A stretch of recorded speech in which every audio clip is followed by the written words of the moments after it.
Let's talk about a story that's unfolding right now, in quiet villages and busy cities across Kenya. It's a story about unanswered phone calls, about empty chairs at the dinner table. It's about young Kenyan men who were promised a better life, a good job in Russia, but instead found themselves thrown into the trenches on the front lines of the war in Ukraine. We're going to get into how this happened, how hope was twisted into a nightmare, and why so many Kenyans are being tricked into fighting a war that has absolutely nothing to do with. I mean, just imagine. You've traveled thousands of miles for a new job, and once you get there, this is the choice you're given. It's not an offer, it's an ultimatum, a threat, and that one sentence right there, it just lays bare the entire trap. From that point on, all the promises disappear. There's no going back.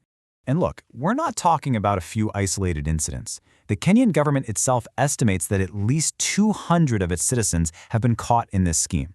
Now, a number that high tells you something really important. There are organized, sophisticated networks out there actively targeting and exploiting Kenyans. So you have to ask, how does a story like this even begin? Well, it starts with something universal, something we can all understand, the simple promise of a better life. These men weren't looking for a war. They were just looking for a chance. And here it is. This is the heart of the scam, the classic bait and switch. The promise was for normal, everyday jobs that actually matched their skills. They were told they'd be security guards, cooks, or factory workers. But the reality? It couldn't have been more different. The reality was being handed a rifle and sent to the front. To really get the human cost here, you have to know who these people are. You've got James Kamau, a 32-year-old who loved to cook. There's Reuben Dongo, 29 years old, the only son, who was working to support his family after his dad passed away.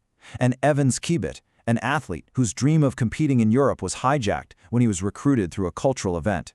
These were real guys with real dreams, skills, and families counting on them. Okay, so the journey from a hopeful worker to a trapped soldier wasn't an accident. It was a cold, calculated process. Let's break down exactly how this recruitment trap worked. You can see the scheme followed a pretty clear path.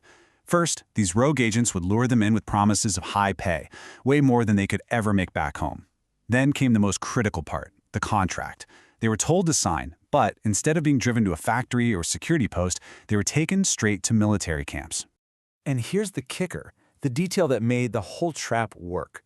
The contracts were written completely in Russian, a language they couldn't read. They were told they were signing for work permits for the jobs they were promised, but what they were actually doing was signing their lives away, with absolutely no idea what they were really agreeing to. So once they're actually in Russia, the whole illusion just shatters. The jobs they were promised, they never existed. They were replaced by a reality that was brutal, terrifying, and completely alien. Their role in this war was made chillingly clear. According to one of the recruits, they were told their purpose was to be a buffer zone. Think about that. With almost no training, they were being used as cannon fodder, as human shields pushed to the most dangerous parts of the front line.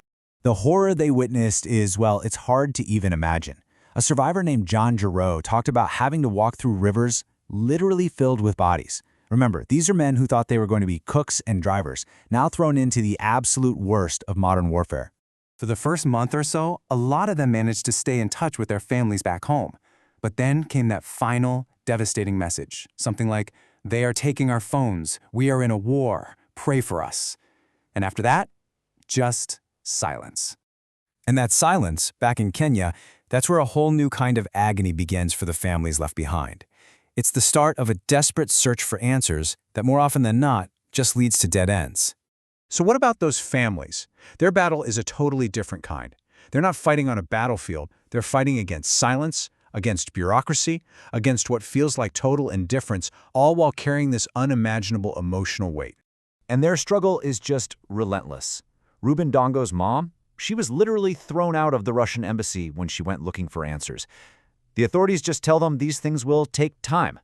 And for the families who've received the terrible news that their loved one was killed, not a single one has gotten any kind of compensation. Nothing. So who is running this whole operation? Well, this isn't happening out in the open. It's being run by a whole network of shadows, a system designed from the ground up to avoid any kind of accountability.